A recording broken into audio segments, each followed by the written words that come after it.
जो जब तक गवर्नर रहा जब तक तो मौज लेता रहा, एक शब्द नहीं बोल रहा, एक शब्द कैसा हो। और ये छूटा हुआ कारतूस की बात हरियाणा में सोच रहा है तेरे में बारूद भरा जाएगा भाई। हरियाणा वालों से बारूद ना भरियो, जो मारा नहीं लिया जिसे गवर्नर बना उस पार्टी का नहीं लिया, ये थारा क्या होगा, बिल्कुल नहीं हो सकता। थारा ब्रेक काट दियो बिल्कुल अपने मन पे। इन पर ध्यान ना दो भाई, ये तो आग लगाना में है, ये आग लगाओगे और चले जाओगे आग लगा के। इस हरियाणा का भाईचारा खराब करने का कुछ लोगों ने टेंडर लेकर कर रहा हूँ हरियाणा वालों से। भाई इनसे दूर रहो, ये उड़नता स्तरीय से आप लोग बच कर रहो जो बार बार हरियाणा वाली यहाँ का भाईचारा खराब करती हो। कहीं कुछ मामला हो आंदोलन शुरू होगा हरियाणा में, क्योंकि हरियाणा ने क्या किया, दूसरे प्रदेश से लोग हरियाणा में आए और हम उसी हरियाणा को खराब करना चाहते हैं। पर मेरा एक ही निवेदन है, इस हरियाणा में हरियाणा वालों को रहने दो कि नहीं चलाने दो। हरियाणा हूं तो इस 9 साल का हिसाब किताब किसानों से शुरुआत करूंगा। जब कृषि मंत्री बना भारत का 2014 में, तो कृषि मंत्रालय का बजट था 22,000 करोड़ रुपए, और आज 2022 में इन 9 साल में कृषि मंत्रालय का बजट है 1,25,000 करोड़ रुपए। और जो कांग्रेस के ना किसान हितैषी हैं उनका हिसाब था 22,000 करोड़ रुपए, और जिसे किसान विरोधी बतावे उस मोदी का हिसाब किताब है 1,25,000 करोड़ रुपए। और हरियाणा का हिसाब किताब आदरणीय दलाल साहब ने दे दिया कि हरियाणा का बजट 5 गुना बढ़ा दिया। और भाई खरीद का हिसाब किताब जो किसानों के लिए खरीद हरियाणा सरकार या भारत सरकार कर रही है लगातार, तो दोनों कृषि मंत्री मेरे सामने बैठे अपना हिसाब किताब आपके बीच में दे के गए, धनखड़ साहब भी और दलाल साहब भी। मैं तो इतना मानता हूं कि पश्चिम उत्तर प्रदेश के किसानों को जब कभी संकट आता है, जब हमारी जीरी नहीं बिकती, जब हमारा गेहूं नहीं बिकता, जब हमारे और कृषि उत्पाद नहीं बिकते, तो हम देखते हैं हरियाणा की तरफ, हम देखें करनाल की मंडी, हम देखें पानीपत की मंडी, सोनीपत की मंडी।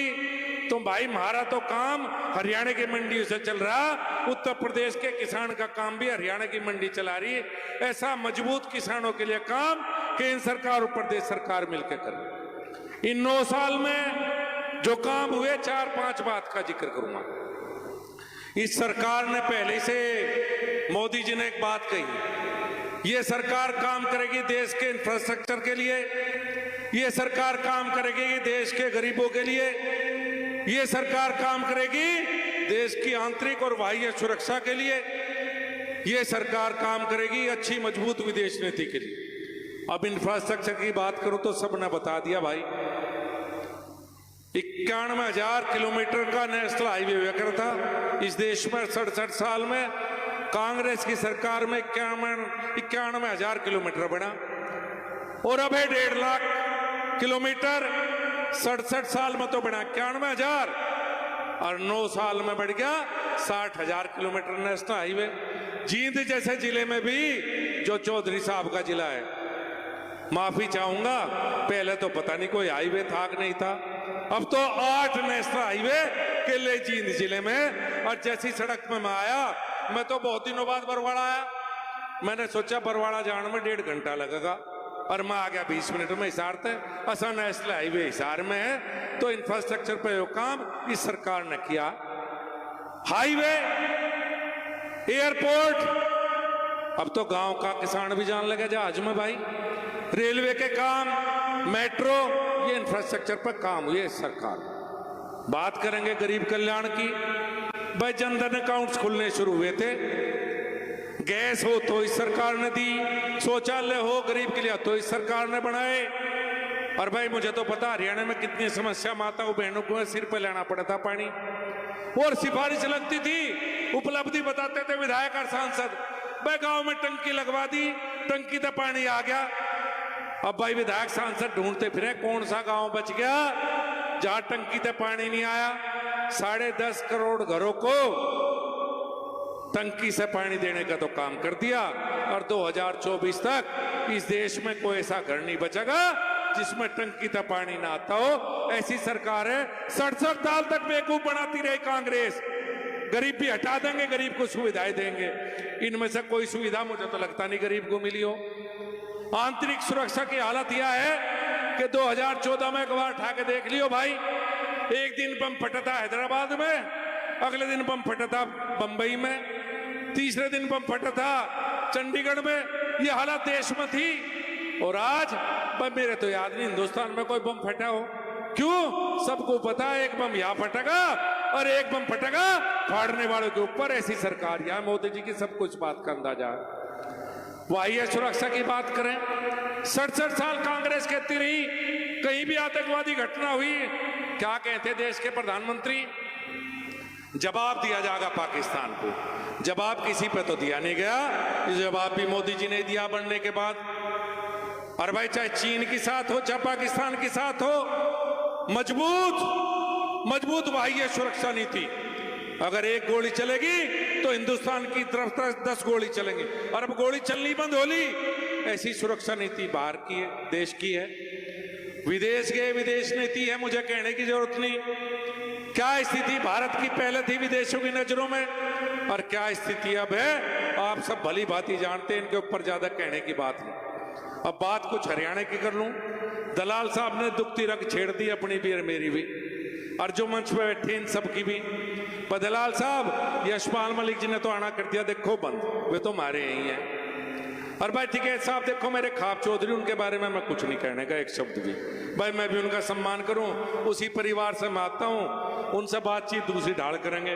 अरे तीसरे का जिसका जिक्र करा था, जिस पर ना उठा जाता ना बैठा जाता, उसका जिक्र कर रहे आप, जो जब तक गवर्नर रहा जब तक तो मौज लेता रहा, एक शब्द नहीं बोला, एक शब्द कसा हो। और यो छूटा हुआ कारतूस की बात हरियाणा में सोच रहा है यहाँ तेरे में बारूद भरा जाएगा। भाई हरियाणा वालों उसमें बारूद ना भरियो, जो मारा नहीं भैया, जिसे गवर्नर बनाया उस पार्टी का नहीं है, यो थारा क्या होगा? बिल्कुल नहीं हो सकता थारा, बेहम काट दियो बिल्कुल अपने मन से। इन पर ध्यान ना दो भाई, ये तो आग लगा रहा हूं यहाँ, ये आग लगावेंगे और चले जाएंगे आग लगा के। इस हरियाणा का भाईचारा खराब करने का कुछ लोगों ने टेंडर ले रखा कि हरियाणा आएंगे भाईचारा खराब करेंगे और चले जाएंगे। पर हरियाणा में जाति बिरादरी नहीं सुनी थी। मैं 15 साल इसी हिसार में रहा, यही वोट दी मैंने बार बार। मैंने कभी हरियाणा में नहीं सुनी जाति की राजनीति। हरियाणा वाले कहते थे उत्तर प्रदेश और बिहार में जाति की राजनीति करते हो आप लोग, हम यहाँ जाति की राजनीति नहीं करते। लेकिन दुख की बात है कि आज उसी हरियाणा देश में से तो जाति की राजनीति खत्म होगी और इस हरियाणा में जाति की राजनीति की शुरुआत होगी। भाई कोई एक जाति बिरादरी से राजनीति नहीं हो सकती, 36 जातियों से इकट्ठे मिलकर राजनीति होगी। 36 बिरादरी को साथ लेकर चलोगे जब भी राजनीति होगी, वही बढ़िया राजनीति है। एक जाति से तो गांव का सरपंच भी नहीं बन सकता। किस बहम में है? जब सभी जाति सब समाज, जब सर्व समाज इकट्ठा होगा, जब भी विधायक बनेंगे, जब भी सांसद बनेंगे और जब भी सरकार बनेगी और जब भी देश आगे बढ़ेगा।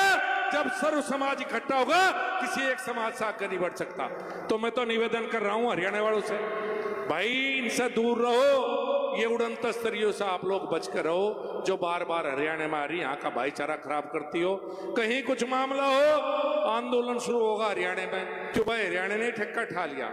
हरियाणा तो पहले से प्रोग्रेसिव स्टेट है, हरियाणा तो पहले से देश के जो बेहतरीन प्रदेश है उनमें से एक है। यहाँ पहले से अच्छी सड़कें हैं, यहाँ 24 घंटे बिजली है, यहाँ इंडस्ट्री है, रोजगार के लिए दूर दूर से दूसरे प्रदेश से लोग हरियाणा में आए, और हम उसी हरियाणा को खराब करना चाहते हैं। भाई मेरा एक ही निवेदन है, इस हरियाणा में हरियाणा वालों को रहने दो, इन्हें चला लेने दो सारा काम बेहतर। मुझे बताया अभी 3000 रुपए वृद्धावस्था पेंशन है भाई देश में, कहीं 3000 रुपए वृद्धावस्था पेंशन। अभी आंदोलन हुआ, सूरजमुखी के रेट थे, फिर भी हरियाणा सरकार ने सब ज्यादा रेट दिए। भाई पड़ोसी पंजाब वाले को भी देख लो, बेचारे को बड़ी उम्मीद से आपने सरकार बनाई थी पंजाब में, उससे भी तो पूछ लो कितना है सूरजमुखी का भाव। तो मेरा एक निवेदन है, मोदी जी गरीब की बात करते हैं और गरीब में किसान भी आवे और मजदूर भी आवे। जब आयुष्मान भारत की बात करें तो गरीब में कोई जाति बिरादरी नहीं देखी जाती, सब बिरादरियों का संगम है। और मैं एक बात बताऊं, इतना पढ़ा लिखा सांसद आपका है, इतना बेहतरीन सांसद आपका है, जिसे हिसार के गांव से लेकर अमेरिका की सारी विदेश नीति तक का जान है। इसे मजबूत करो, प्रधानमंत्री नरेंद्र मोदी को मजबूत करो। आप सबका बहुत बहुत धन्यवाद, बहुत बहुत धन्यवाद।